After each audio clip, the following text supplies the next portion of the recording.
comme là, tu sais, juste qu'on te voit parler, puis on voit clairement que ta passion numéro 1, c'est ça. Tu sais, t'en parles, t'as les yeux, tu sais, qui deviennent plus grands, tu parles plus fort, tu sais. Mais comment, dans la... Ben, on en a parlé un peu, mais toi, dans le fond, là, tes passions, ça serait quoi si on les élimine? On peut pas toutes les énumérer parce que je pense qu'il y en a beaucoup, là, tu sais, mais...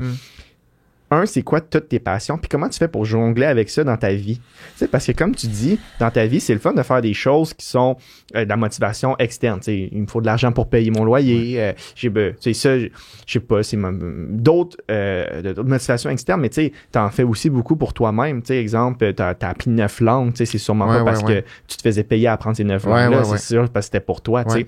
Fait que dans toutes ces passions-là, lesquelles que tu fais constamment, lesquels que tu fais un petit peu, comment tu jongles avec tout ça dans ta vie? C'est une grosse question, là, mais... Ben, ma première responsabilité, c'est qu'il faut que je sois content de mes journées. OK. Tu peux pas ne pas être content de tes journées. Il y a des journées plus dures que d'autres, c'est sûr. Mais tu peux pas avoir le sentiment que tu perds ton temps, genre jamais. Jamais, jamais, jamais, là. Donc, j'ai comme une habitude personnelle de savoir exactement comment je me sens. J'ai une espèce de répertoire automatique de toutes les émotions négatives que j'ai. Je sais chaque émotion négative est reliée à quoi, puis faut que je sois sûr que ça en vaut la peine. Toujours. Je fais jamais rien qui vaut pas la peine pour moi. Jamais. Ça n'existe pas une perte de temps pour moi. Puis les émotions négatives, c'est bien correct. Faut être sûr que c'est relié à quelque chose qui a du sens, qui est relié à des buts importants pour moi. Ouais. Pour exemple, il se passe quelque chose de pas bon dans ta journée, mais si c'est parce que tu construis quelque chose, là, ça fait du sens. Oui. OK, je comprends. Puis je me donne l'opportunité de l'évaluer. C'est comme, est-ce que je m'y prends de la bonne façon? Est-ce que mes standards sont à la bonne place? Est-ce que je force dans le vide? Est-ce que ça me rend malheureux? Quel est le niveau d'émotion négative que j'ai? Puis là, je fais, non, je pense que c'est bon. Je pense que c'est ça que je dois faire pour ça.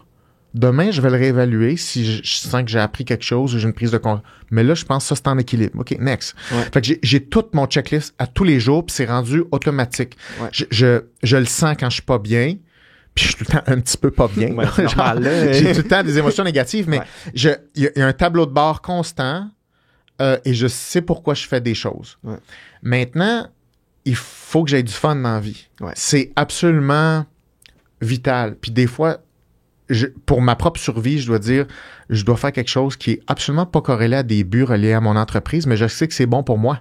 Je n'ai pas le choix que de me dire oui. Par survie.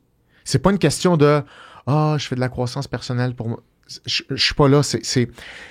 Je ne peux pas ne pas faire ça. Je dois prendre soin de moi. Je dois faire des choses qui me plaisent, qui sont constructives pour moi. Puis aussi du pur niaisage. C'est aussi important. Puis j'ai un grand éventail de choses possibles pour moi. Fait que j'ai tout le temps une possibilité à quelque part. Fait que si j'ai un besoin, je sais que je peux aller piger dans différentes possibilités dépendamment de ce qui est accessible, mettons, dans la journée. Parce que tu peux pas faire n'importe quoi dans une journée. Mais j'ai tout le temps quelque chose. Tout le temps un petit quelque chose que je me connais que ça va être bon pour moi, ça. Je vais faire ça de telle heure à telle heure. Je le sais, c'est bon pour moi. C'est comme quoi à peu près? Tu sais, il y a des exemples. Nomme-les pas toutes, mais... Écoute, je vais te dire, mettons, cette semaine, OK?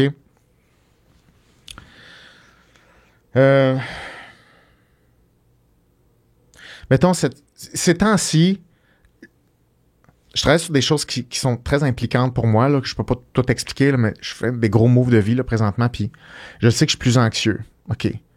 Je sais que c'est normal. Parce que un humain normal va être anxieux s'il prend des plus gros risques puis il fait des choses importantes.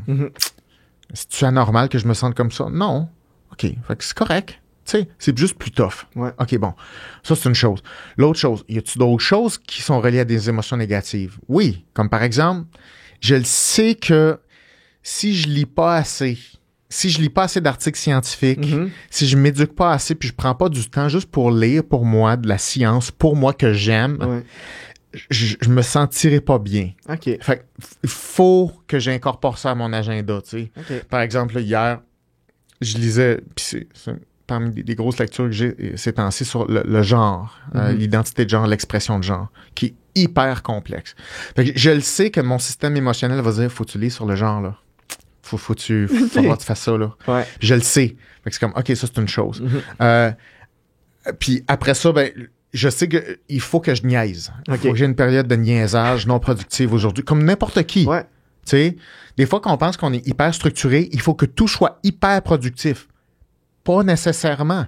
Des fois, ce qui est productif, c'est de ne pas être productif. Ouais. Fait que là, mettons, je vais dire, OK, là, je vais écouter une affaire drôle sur Netflix. OK, je comprends. Carrément. Ouais. Je le sais ce que j'aime. Je sais qu'est-ce qui me fait rire. Ouais. Je veux rire. Je vous dis, c'est bon pour moi. Ouais. Fait que j'ai aucune culpabilité pour ça. C'est bon. Puis j'ai hâte à ce temps-là. Ouais. Puis là, je sais que je vais manger telle affaire à soir parce que là, je m'excite avec ça. Puis là, je triple, là, ces temps-ci, c'est des grosses pétoncles. Là. Quand je triple là-dessus, puis des pétoncles crus. Là, je suis dans un buzz comme ça. C'est ça que je veux. Ouais. Je vais m'organiser. Moi, je veux ça. Ça, c'est ma soirée. Je me dois ça. Je travaille assez fort. Donc, j'ai vraiment une espèce de récompense d'activité passive.